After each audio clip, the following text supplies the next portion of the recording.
Bonjour les Vierges, bienvenue pour ce tirage général du domaine sentimental. On va regarder à gauche les énergies pour vous, à droite celles de votre autre, en dessous les énergies de votre lien, puis au-dessus l'issue de la relation.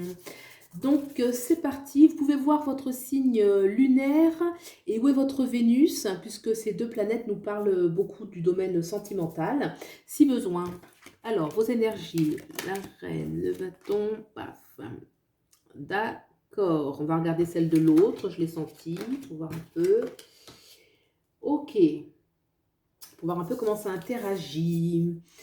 Alors, pour vous, vous pouvez interchanger, hein, je ne sais pas si je l'ai précisé, vous pouvez vous retrouver de ce côté-ci, puisque là, ça va être l'énergie de la relation. Là, j'ai dit que c'était vous, là, votre autre, mais ça peut être le contraire. On a dans l'énergie sous-jacente le 10 de la reine de bâton. La reine de bâton est une énergie où on veut affirmer sa volonté. C'est sous-jacent. Alors, je ne pense pas qu'elle soit avec le 5 à côté, non. De façon sous-jacente, on a envie de dire quelle est sa volonté, qu'est-ce qu'on veut mettre. Voilà, la reine de bâton, c'est un peu...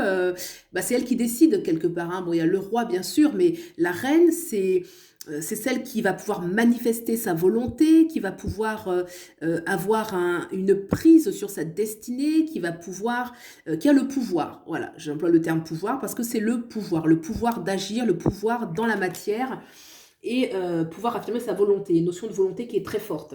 On a dans l'énergie principale le conflit, parce que justement, on a peut-être du mal à s'affirmer. Là, on voit 5 personnages qui sont en train de se quereller, chacun tenant son bâton. Ils sont en train de faire, ils sont en conflit, hein, c'est un peu la guéguerre où chacun essaye de donner son point de vue et se bat.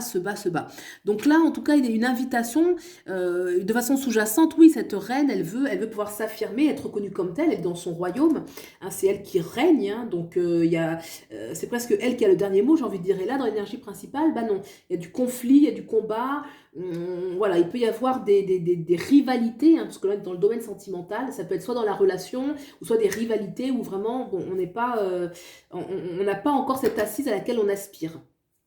Dans le 10, le conseil, le 10 de denier nous demande, on voit un personnage en rouge central, il est fortement regardé par les personnages qui sont autour, alors il le scrute, hein, on ne sait pas trop ce qu'ils lui veulent, mais c'est une énergie, le 10, qui demande de laisser l'ancien pour aller vers du nouveau, laisser les anciennes préoccupations, laisser les anciennes responsabilités s'il le faut, pour aller dans l'énergie du nouveau.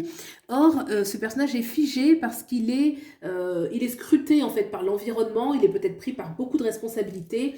Et là, il y a une invitation à oser, hein, ce personnage-là qui est comme figé à cause du regard énorme que lui portent les autres. Et non, on lui conseille en fait de laisser l'ancien s'assumer et partir vers le renouveau. Dans l'autre énergie, donc là, c'est différent, bien évidemment. De manière sous-jacente, on voit que le couple on aspire vraiment à l'harmonie dans le couple, on veut être heureux ensemble.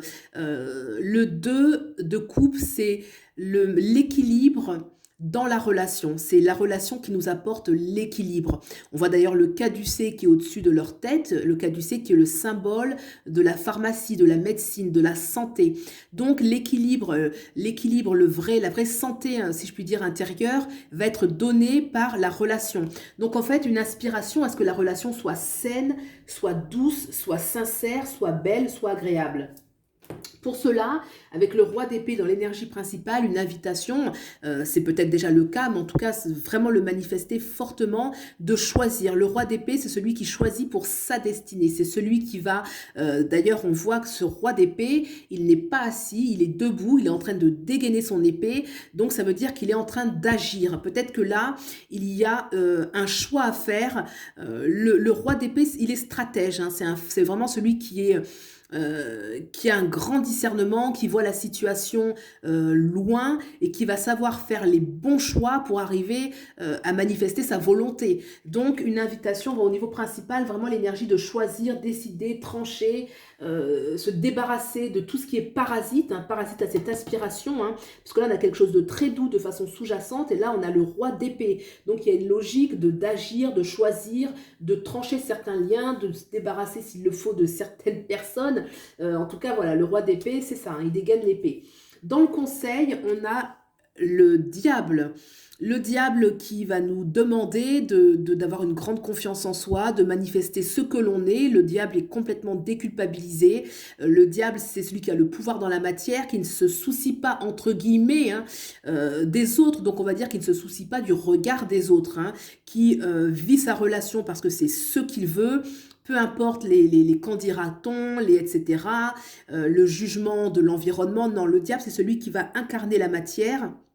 C'est celui qui vit aussi ses désirs, celui qui accepte ses désirs. Donc quand je dis il ne se soucie pas des qu'en dira-t-on, c'est aussi de ses propres préjugés, de ses propres freins en fait, hein. Peut-être qu'il y a des choses qu'on n'ose pas faire parce que le surmoi est trop fort et que ça c'est pas bien, ça j'ai pas droit, ça ceci, ça cela. Et là non, il y a une invitation à vivre pleinement sa passion, à vivre pleinement ses rêves, hein, parce que là c'est un rêve au niveau sous-jacent, on voit ce 2 de coupe qui est clairement, voilà, c'est très romantique, c'est très rêveur. Donc pour vraiment manifester ses aspirations, d'oser vraiment être soi-même, vivre sa relation avec intensité, puisque le pape, le diable, c'est une carte d'intensité. On va regarder le lien. La lune. Waouh, d'accord, donc j'ai la lune et les amoureux, deux arcanes majeures qui sont très fortes en plus dans le domaine sentimental et principal l'épée. Alors, la lune de façon sous-jacente. La lune parle de ce qui n'est pas encore pleinement accompli. La lune, ça se passe la nuit, donc il peut y avoir une énergie de secret, une énergie où on cache. La lune, c'est aussi la gestation, hein, puisque les choses, c'est la graine sous la terre, hein, c'est la nuit, c'est dans l'obscurité. Ce n'est pas encore pleinement en plein jour, en pleine lumière. Pour certains, la lune peut parler aussi de la famille, hein, c'est-à-dire le cercle élargi, l'environnement. Peut-être que ce lien, il y a des autres, hein, c'est-à-dire qu'il y a vous deux, bien sûr, mais il peut y avoir d'autres éléments autour de vous. Est-ce que les enfants, hein, vos enfants, parce que la lune parle aussi de maternité, donc est-ce que la notion de maternité gravite autour d'une manière ou d'une autre, soit parce qu'il y a un désir de maternité, ou soit parce que vos enfants peuvent avoir une influence, hein, peut-être dans la relation. En tout cas, voilà, la lune, c'est une énergie qui va parler soit de quelque chose qui est secret, ou soit de la famille, mais plus les enfants, la maternité, voilà, de façon sous-jacente qui est dans le lien. Ok, il y a quand même avec la lune tout ce qui est de l'ordre de l'émotionnel. Ça peut être aussi un émotif qui est très fort, très puissant, un lien émotif qui vous relie. Peut-être que l'émotion peut des fois être très très forte entre vous, voire trop forte. Dans l'énergie principale, on a l'as d'épée. Donc là, on est dans une énergie qui n'a rien à voir puisque l'épée, ça va représenter la réflexion, le mental. Donc là, il y a une énergie où il faut avoir la tête froide, si je puis dire, qui vient contraster avec cette lune, justement. C'est pour ça que j'ai parlé de ça ensuite, qui parle justement de beaucoup d'émotions, d'un rapport très émotif, alors que là, dans l'énergie principale, une invitation, en tout cas, ce qui doit être dominant, c'est vraiment c'est pas cette froideur mentale, mais c'est lorsqu'on a la tête sur les épaules qu'on va être réfléchi parce qu'on va faire des choix. On va faire des choix qui vont relever ensuite de tout ce qui va se passer ensuite, un petit peu votre futur, votre destinée ensemble. Et donc dans ce lien, c'est important qu'il y ait aussi des réflexions, des choses qui sont de l'ordre de la stratégie, si je puis dire. Dans le conseil, on a les amoureux. Donc le conseil, c'est de vivre votre relation, hein, voilà, de continuer, de l'amoureux, ça veut dire de s'aimer à fond en fait, hein, de vraiment s'aimer fort, de vivre votre relation sans, je sais pas ce qu'on veut dire, sans vous soucier des autres, hein, puisque les amoureux sont quand même, c'est un sentiment où on est tourné essentiellement l'un sur l'autre. Alors c'est vrai qu'ils sont pas seuls sur la carte, hein. Il y a un troisième personnage qui est au-dessus. Alors on peut le lire pour certains comme une bénédiction, hein, comme une bénédiction céleste, hein. C'est clairement un personnage céleste. Ensuite, on peut y voir dans la bouille un petit peu de ce personnage, les deux mains, j'essaie de vous montrer là le mieux possible, les deux mains, est-ce qu'il n'y a pas aussi une petite manipulation? Est-ce qu'on n'est pas manipulé des fois par de forts sentiments, un trop grand émotionnel, hein? Vous voyez ce personnage, c'est comme s'il tenait un peu deux pantins. Enfin, moi, ça me fait penser à ça là. Donc voilà, à vous de voir un peu comment ça ressort. Peut-être être plus vigilant, protéger plus votre relation. Voilà, parce que ce personnage au-dessus, on peut le voir à double tranchant, hein. Il y a un serpent à côté, donc est-ce que c'est, voilà, vivez votre relation à fond, vous êtes béni, ou est-ce que, attention aux manipulations autour de vous? En tout cas, conseil, vivez votre relation à fond et protégez-vous. Voilà, c'est jamais de trop. On va regarder l'issue. La tempérance et le 6 de Pentacle. Alors, l'issue avec la tempérance, arcane majeur qui nous parle d'équilibre, de profondeur, d'échange, d'échange vraiment harmonieux, d'une nourriture. C'est-à-dire que la tempérance est une nourriture intérieure. On sent vraiment qu'on est dans une sorte d'extase intérieure, qu'on est heureux, qu'on est épanoui.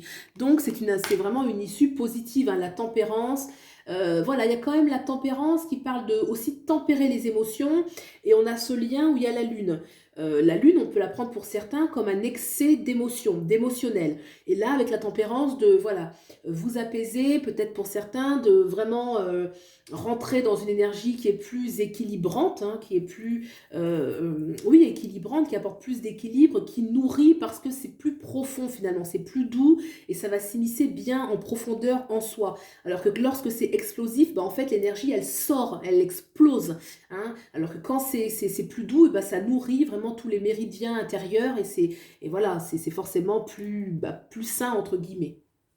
Puis le 6 de Pentacle, où on voit une relation qui va être, on est capable de donner, hein, ces personnages-là peuvent donner, donc une relation où on va pouvoir s'apporter mutuellement, on va pouvoir se nourrir, on peut avoir aussi des gains, hein, il y a la capacité de donner avec ce 6 de Pentacle, donc voilà, une relation qui va permettre aussi un certain accomplissement sur le plan matériel, qui va permettre la capacité de donner, d'apporter à votre relation et peut-être aussi aux autres, hein, une relation où c'est possible qu'on soit utile pour son entourage, pour les enfants, pour votre famille, tout est possible. Voilà, et bien écoutez, j'espère que ce tirage vous a plu. Si c'est le cas, vous pouvez liker, vous abonner. Je vous remercie de soutenir la chaîne et puis je vous souhaite le meilleur et je vous dis à bientôt. Au revoir.